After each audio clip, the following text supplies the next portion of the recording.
Quero que você me acompanhe nessa leitura, Daniel capítulo 3, do verso 13 ao 30. Diz assim a palavra do Senhor.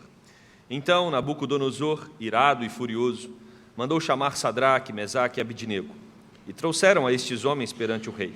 Falou Nabucodonosor e lhes disse: é verdade, ó Sadraque, Mesaque e Abidnego, que vós não servis a meus deuses, nem adorais a imagem de ouro que levantei? Agora, pois, estáis dispostos, e quando ouvirdes o som da trombeta, do pífaro, da cítara, da harpa, do saltério, da gaita de foles, prostrai-vos e adorai a imagem que fiz.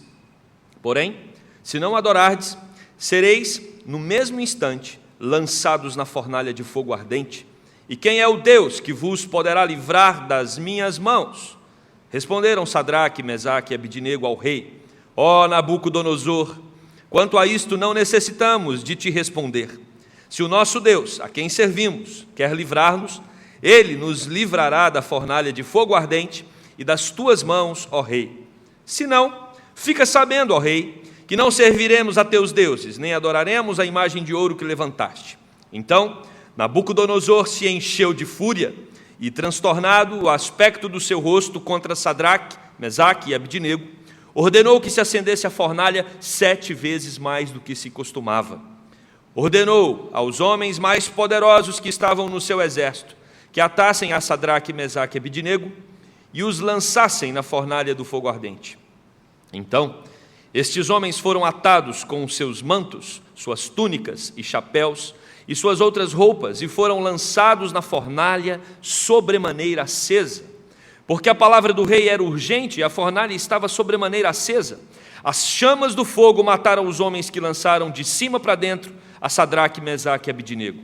Estes 3 homens, Sadraque, Mesaque e Abidnego, caíram atados dentro da fornalha sobremaneira acesa. Então o rei Nabucodonosor se espantou e se levantou depressa e disse aos seus conselheiros: não lançamos nós 3 homens atados dentro do fogo? Responderam ao rei: rei, é verdade, ó rei.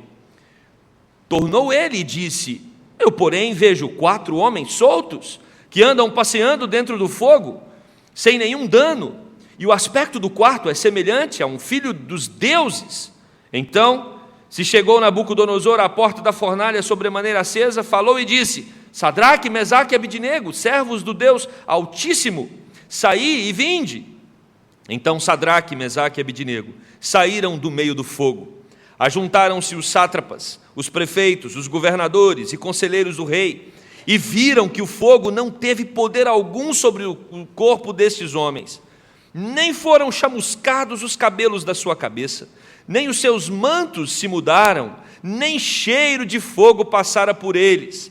Falou Nabucodonosor e disse: bendito seja o Deus de Sadraque, Mesaque e Abidnego, que enviou o seu anjo e livrou os seus servos, que confiaram nele, pois não quiseram cumprir a palavra do rei, preferindo entregar o seu corpo a servirem e adorarem a qualquer outro Deus, senão ao seu Deus. Portanto, faça um decreto pelo qual todo povo, nação e língua que disser blasfêmia contra o Deus de Sadraque, Mesaque e Abidnego seja despedaçado, e as suas casas sejam feitas em monturo, porque não há outro Deus que possa livrar como este. Então o rei fez prosperar a Sadraque, Mesaque e Abidnego na província da Babilônia. Amém.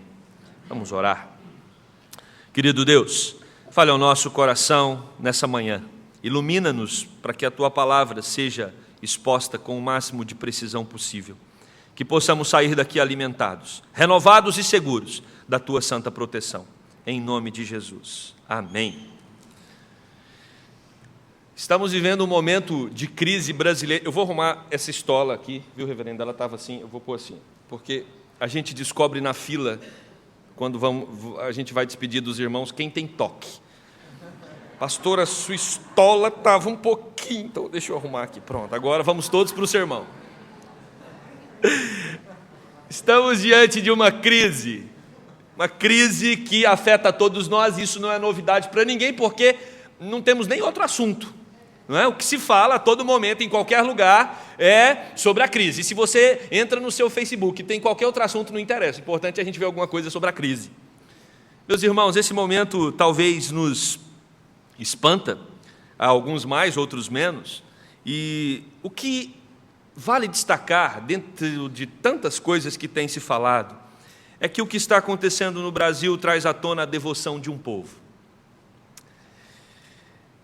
A crise revela os prejuízos de uma nação que despreza Deus, os seus princípios de verdade, moral e justiça. Quando Deus estabelece a palavra e diz para o povo andar, seguir essa palavra, que vai ser um povo feliz, feliz a nação cujo Deus é o Senhor, feliz a nação que absorve os princípios de Deus, o contrário também é verdade. Infeliz é a nação que abandona Deus, que abandona os seus princípios, que abandona a sua verdade.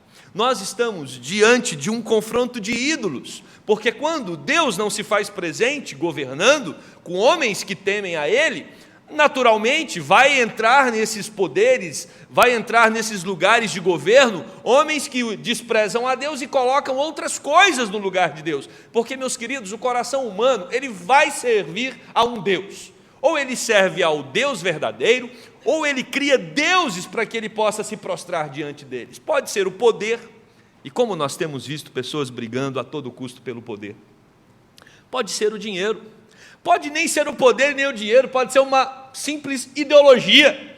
As pessoas se matam por uma ideologia. Ou seja, o nosso coração ele é fértil para a idolatria. João Calvino já disse isso. O coração humano é uma fábrica de ídolos. Um outro comentarista diz: cada um de nós é, desde o ventre materno, esperto para inventar ídolos. Quando Deus não reina, alguma outra coisa está reinando, ou algum outro ser, e pode ser até você mesmo. Alguns fazem de si o próprio Deus, e tudo tem que girar em torno de você mesmo. O problema é que o ídolo, ele sempre é menor do que quem o cria. Quando nós criamos ídolos, eles são menores do que nós. A diferença para o Deus verdadeiro é que o Deus verdadeiro é maior do que nós. O ídolo é sempre menor. E nós estamos diante de um texto onde Nabucodonosor está criando um monumento enorme. Um monumento enorme. O texto vai nos dizer, no começo do capítulo 3, que esse monumento que Nabucodonosor cria é um monumento de 27 metros de altura, 2,70 metros de largura. Então é um obelisco, né? E provavelmente lá em cima estava a figura de um deus, ou alguns comentaristas, eles se divergem nisso, talvez a figura de um deus ou a figura do próprio Nabucodonosor, que deveria ser adorado. E nós temos aqui, meus amados, o povo de Israel que havia sido levado cativo no 3º ano do reinado de Joaquim, e ali estavam em Jerusalém, quando Nabucodonosor sitia Jerusalém, leva o povo de Israel, ele diz para os seus líderes: separe desses israelitas homens que sejam doutos, cultos, hábeis na ciência. E dentre esses homens, então, eles separaram outros, mas também Sadraque, Mesaque, Abidnego e Daniel. Esses são separados para servirem ao rei no palácio. E nós estamos diante de uma situação muito interessante, porque quando o rei, ele estabelece esse Deus que era de ouro, essa estátua de ouro, ele baixa um decreto aonde todo cidadão da Babilônia deveria se curvar diante dessa estátua. Todos os líderes deveriam se prostrar. E então ele convoca esse povo, essa multidão, para estar ali diante daquele monumento, se curvando e rendendo adoração àquele obelisco. E ali estavam esses 3 homens, Sadraque, Mesaque e Abidnego, que são os amigos de Daniel. Daniel não aparece nessa história, mas eles estão ali, e quando toda a multidão se curva, imagina a pressão, né? Todos se curvando, esses três não. Provavelmente Nabucodonosor não viu que os 3 não tinham se curvado, mas naquela época também havia delação premiada. E aí alguns foram entregar os 3 para Nabucodonosor. Disseram para o rei: que bonito foi, todos se curvando diante da estátua que criaste. Mas tiveram 3, estavam lá no fundo. O Senhor não viu, mas eu vi, eles não se curvaram. 3 judeus não se curvaram. Nabucodonosor pergunta: quem são? Sadraque, Mesaque e Abidnego? Me tragam-os aqui agora. E eles levam aqueles 3 homens tementes a Deus até Nabucodonosor. E quando eles chegam ali, Nabucodonosor, um homem gentil, caridoso, ainda dá uma segunda chance.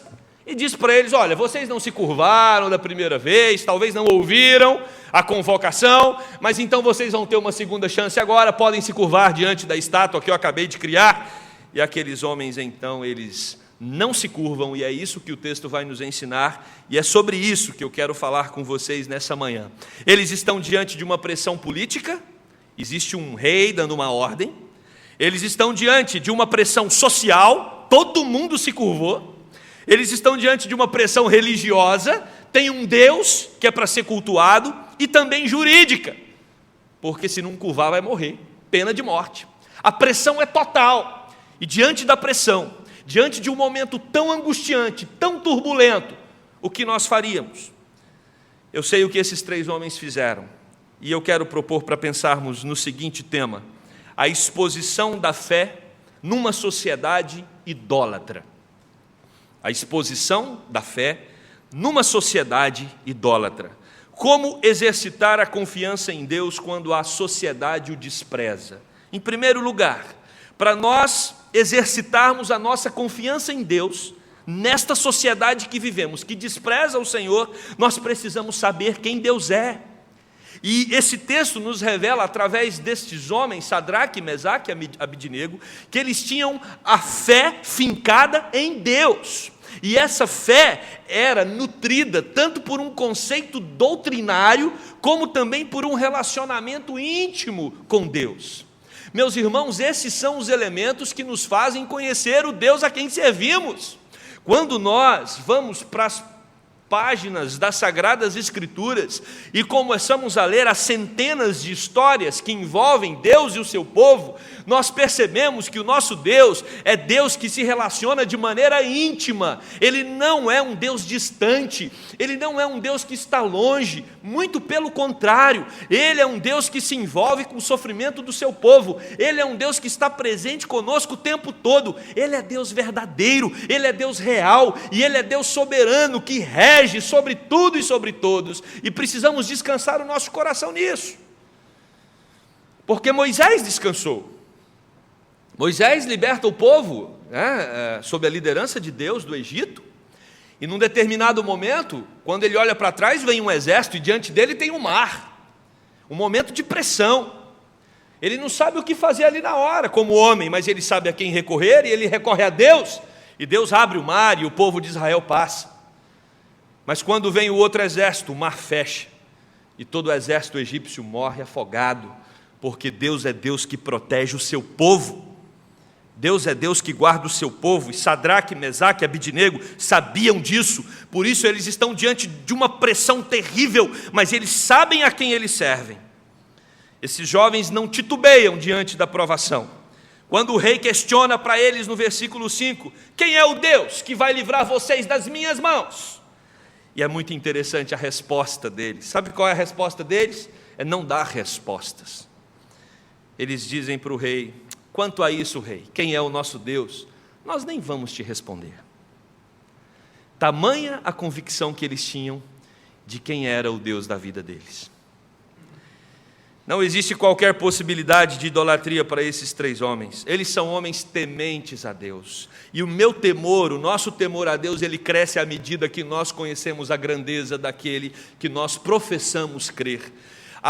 O nosso temor, a nossa confiança, o nosso descanso no Senhor, ele aumenta à medida que nós o conhecemos. Quando Jesus está com os seus discípulos no barco, e o barco está quase virando de um lado para o outro, saculejando, o mar agitado, os ventos fortes, os discípulos tentando de todas as formas e de todas as maneiras que eles sabiam para lidar com aquela situação desesperadora, e Jesus dormindo.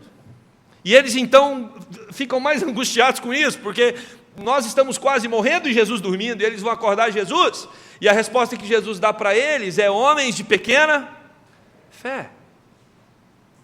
E talvez, quando você olha para a sua vida pessoal, a sensação que você tem é que você está no meio de uma tsunami, está tudo dando errado ao seu redor, às vezes na sua vida física, na sua saúde emocional, às vezes é na sua família, às vezes é como de fato é no nosso país e até no mundo. O mundo está vivendo um momento de instabilidade.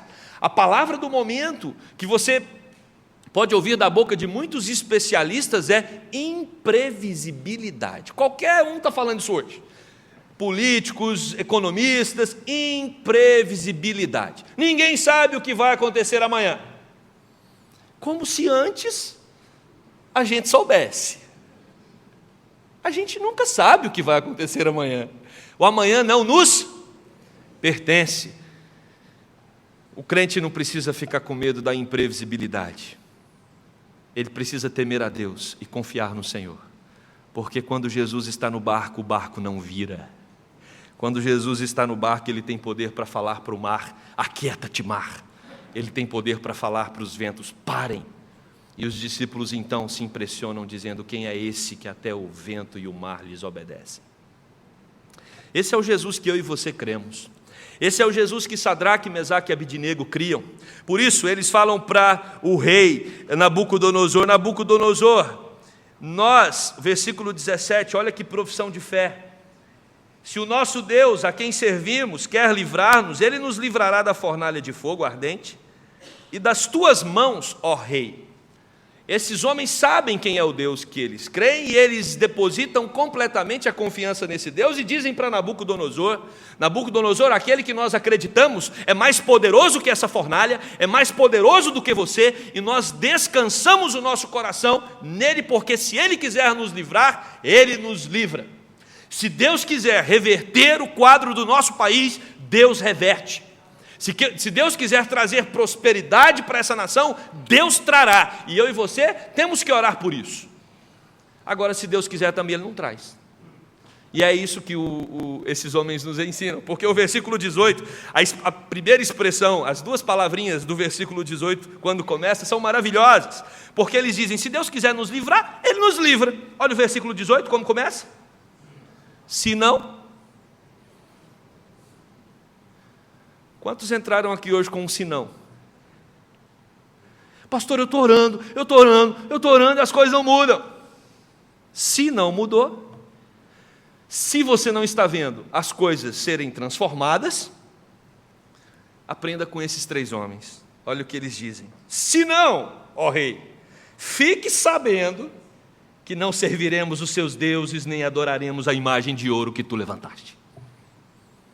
Meus irmãos, eles estão com a fornalha a metros, mas eles sabem quem é o Deus deles, e eles não vão se curvar diante de outro Deus. Eles estão com seus corações completamente curvados diante do Deus verdadeiro. E quando nós estamos com o nosso coração completamente curvado diante do Deus verdadeiro, nós não temos necessidade de outros deuses. Nós não temos necessidade de outras paixões. Nós não precisamos levantar uma ou outra bandeira e dizer que o que vai salvar o Brasil é isso ou aquilo, porque quem vai salvar o Brasil é aquele que sempre trouxe salvação ao homem, Jesus Cristo. Fora Ele, nós vamos viver uma espiral de frustrações, porque há 20 anos atrás o povo estava na rua para tirar um presidente e tirou. E ele está sendo processado de novo agora, pelo mesmo motivo lá de trás. O coração do homem é corrupto, o homem é mau. Quem transforma o homem, quem tem poder para mudar a dureza do nosso coração, do coração da humanidade, é Jesus Cristo. Só Ele e ninguém mais. A nossa esperança precisa vir dEle. E eu acredito, falei ontem para os nossos jovens, que muita coisa do que está acontecendo nesse país é resposta de oração, de um povo que tem dobrado o seu joelho. Tem muito crente envolvido em tudo que está acontecendo, já disse um certo prefeito por aí. Tem muito crente fazendo o seu trabalho, fazendo a sua obra, crente de verdade, honesto, que procura viver o Evangelho nos diversos setores da sociedade, e claro que isso traz um impacto para a nação. O que transforma um povo, o que transforma uma nação é quando o Evangelho de Deus começa a permear a sociedade. Quanto mais pessoas se converterem, melhor será o Brasil.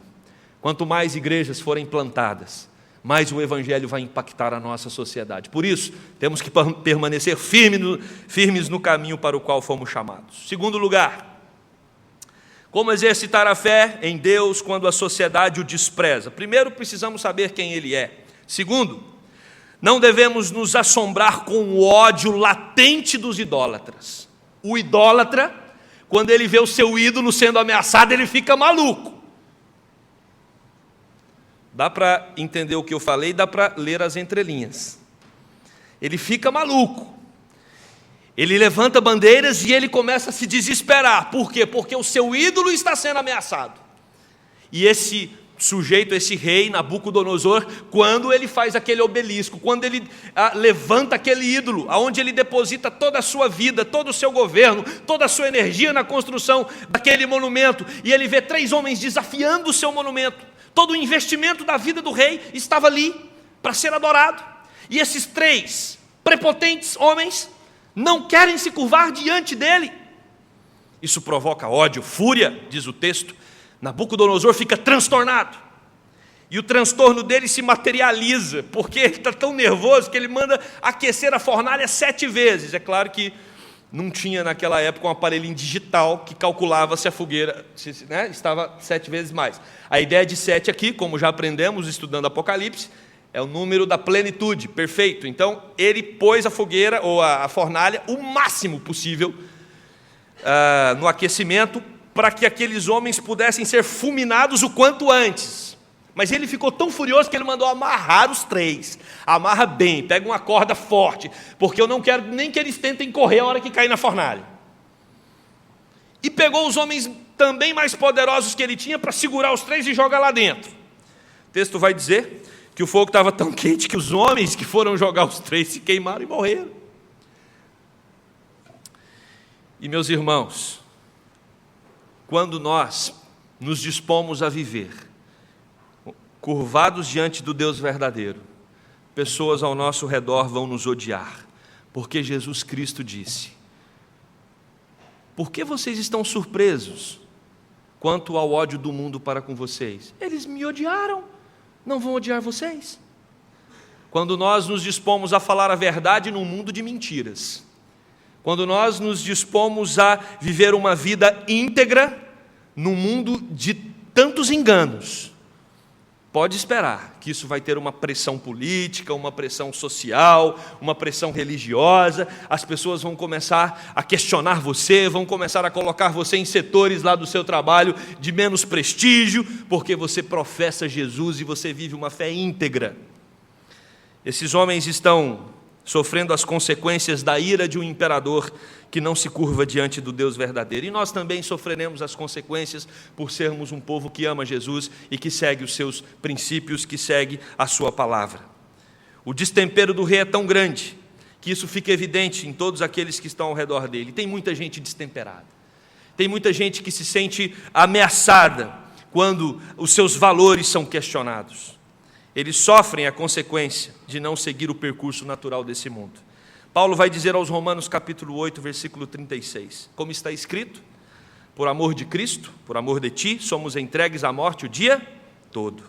Fomos considerados como ovelhas para o matadouro. Então não se preocupe, a nossa casa não é aqui. Nós pertencemos a um rei, nós temos um reino que é em outro lugar. O nosso rei é justo. O nosso Senhor, Ele governa sobre tudo e sobre todos, e nele há equidade. Ele é reto, e nele nós podemos confiar. E quando nós o servimos, nós corremos o risco de perder até a nossa própria vida, ou se não, no Brasil não chegamos a esse ponto, mas nós podemos sofrer pressões, nós podemos ser ameaçados, nós podemos receber o ódio de muitos. Terceiro e último lugar: como exercitar a confiança em Deus quando a sociedade o despreza? Esteja convicto da presença do Senhor com você. Não duvide de que Jesus está com você. E esse é o ponto alto do texto. Porque Nabucodonosor queria ter a certeza de que aqueles 3 jovens iriam ser fulminados, exterminados pelo poderoso fogo. E ele vai lá conferir. E quando ele vai lá conferir, ele questiona para os seus súditos: ué, nós não jogamos 3 homens dentro da fornalha? E eles concordam: sim, rei, jogamos 3. E ele responde: mas eu estou vendo 4. E o pior não é isso, além de eu estar vendo 4, os 4 estão andando livremente dentro do fogo. E o rei fica tão impressionado que ele se aproxima da fornalha. E quando ele chega ali, ele vê que aquilo realmente está acontecendo. Todos os teólogos, ou pelo menos a maioria deles, vão concordar que esse quarto sujeito que está dentro da fornalha, que o próprio Nabucodonosor depois reconhece como o anjo, e na teologia nós entendemos que quando a palavra anjo no Antigo Testamento aparece no singular, é uma referência a Jesus Cristo, né? E quando ele vê esse quarto elemento, Nabucodonosor não se contém, ele fala, parece um filho dos deuses. Esse quarto é Jesus Cristo que está na fornalha com Sadraque, Mesaque e Abidnego. E eu quero dizer para você que a fornalha pode estar aquecida do jeito que for. Se Jesus estiver do seu lado, você não vai se queimar. O Brasil está muito aquecido, mas nós sabemos quem está do nosso lado. E por isso, nós precisamos descansar os nossos corações, porque se Deus quiser nos livrar da fogueira, Ele vai nos livrar. E foi isso que Ele fez com esses 3 homens. Jesus Cristo veio para libertar. Eles estão no fogo, mas andando livremente, tranquilamente, porque eles confiam plenamente no Deus que tudo pode. João 8,36, Jesus Cristo vai dizer, se pois o Filho do Homem vos libertar, verdadeiramente sereis livres. Nós não estamos presos a nenhuma ideologia, nós não estamos presos e nem subordinados a nenhum sistema de governo, nós não estamos presos à posição A ou posição B, nós somos livres em Cristo Jesus. Ele sim é o nosso Rei, Ele sim é o nosso Senhor. Paulo vai dizer aos Romanos, capítulo 8, versos 33 e 34, quem tentará acusação contra os eleitos de Deus? É Deus quem os justifica. Quem os condenará? É Cristo Jesus quem morreu, ou antes, quem ressuscitou, o qual está à direita de Deus, e também intercede por nós. Não há acusação contra nós. Ninguém pode nos condenar. Nós somos um povo livre. Talvez alguns estejam se perguntando, mas eu não posso me envolver em nada nesse momento que estamos vivendo. Claro que você pode. E você pode principalmente rogando àquele que é o Deus de Sadraque, Mesaque, Abidnego e também o nosso Deus, para que Ele intervenha, porque Ele tem poder. Mas eu não posso nem me posicionar. Você pode se posicionar, mas não faça da sua posição um ídolo para o seu coração. Não invista toda a sua energia, todas as suas emoções. Ontem também eu disse para os nossos jovens, os nossos sentimentos são nobres demais para você colocar em coisas tão vazias, coisas que passam. Concentra a sua energia, concentra a sua vida, concentra a sua mente, concentra a sua razão para interceder por essa nação, para pregar o Evangelho, para anunciar as boas novas que libertam.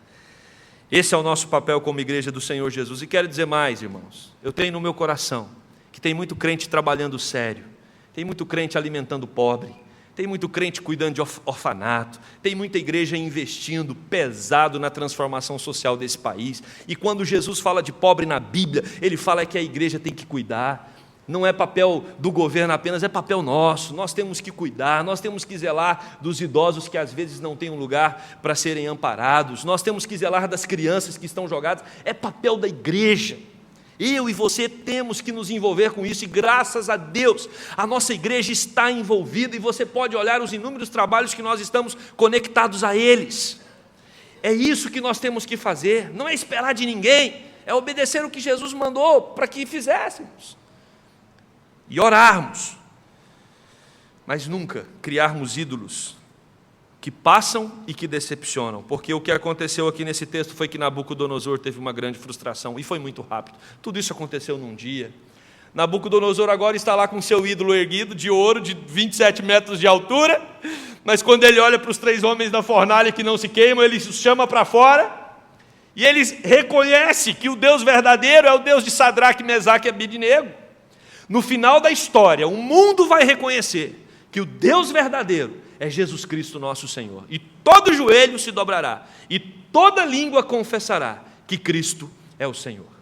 Essa é a verdade que a palavra de Deus nos promete, e foi isso que aconteceu com Nabucodonosor. O ídolo dele perdeu completamente o significado, como todos os ídolos perdem ao longo da história. Quantos deuses tinha o Império Romano? Hoje nenhum deles tem importância mais. Quantos deuses gregos da antiguidade? Hoje nenhum é relevante mais. Mas o Deus verdadeiro permanece para sempre. E Ele está com você. Talvez você entrou aqui hoje com a sensação de que está vivendo tempos difíceis, aquecidos como uma fornalha. Mas você não está sozinho, porque Jesus Cristo está do seu lado, caminhando tranquilamente com você. Jesus está sempre tranquilo nesses momentos. Tanto lá no mar, quando o mar está naquele intempérie, os discípulos apavorados, Jesus está dormindo. Aqui na fornalha, aqueles homens caminhavam tranquilamente. Então, nós precisamos cumprir o que a palavra de Deus também nos orienta. Não andeis ansiosos por coisa alguma. Não preocupem com o dia de amanhã. Deixa para cada dia o seu próprio mal. E é com esta palavra de Jesus que eu quero concluir o nosso sermão. Não se turbe o vosso coração. Não se turbe o vosso coração. Não inquieteis. Não fique preocupado. Creia que Deus está com você. Toda oposição contra o povo de Deus é uma oposição natural, quando nós procuramos viver o Evangelho. Mas se delicie na doce companhia de Jesus em todos os momentos, nos auxiliando diante da tempestade. A crise brasileira está revelando a devoção do seu povo. A crise brasileira está mostrando para nós e para todo mundo que todos os valores que são contrários aos valores de Deus terminam em ruínas, mas aquele que crê em Deus e nos seus valores, esse permanece para sempre. E vamos continuar confiando no nosso Deus e seguindo a nossa lida, sempre lembrando, Ele está conosco o tempo todo. Que Deus nos abençoe. Vamos orar. Querido Deus, aqui estamos nós, seres tão frágeis, como crianças, indefesos, diante de um sistema que nos oprime, tão poderoso, tão forte, tão grande, como Nabucodonosor era naquela época, imperador, cheio de pompa, circunstâncias, forte, implacável. E é assim que às vezes nós nos sentimos diante de tudo o que acontece na política, na economia, presas fáceis para esse sistema. Mas Deus, a Tua palavra nos revela nessa manhã que nós temos um Deus que é forte, um Deus que é maior do que Nabucodonosor, um Deus que é maior do que aquele monumento, daquele Deus que Ele levantou, um Deus que é maior do que a nossa política, um Deus que é maior do que a nossa economia, um Deus que é maior do que todos os nossos problemas. E é diante desse Deus que nós nos colocamos e depositamos a nossa confiança. Queremos que o Senhor derrame da tranquilidade, da serenidade, da paz do Teu Espírito em nossos corações, pela certeza que nós temos de quem Tu és, pela certeza que nós temos de que esse mundo é hostil à Tua palavra, e pela certeza que nós temos de que o Senhor nunca nos abandona, porque o Senhor está sempre do nosso lado. Que possamos, Deus, ter essa tranquilidade, fruto de um relacionamento sincero com o Deus que tudo pode, o Deus que pode reverter qualquer quadro. É ao Senhor que recorremos, é ao Senhor que clamamos, e é no Senhor que nós depositamos a nossa confiança. No nome de Jesus que oramos. Amém e amém.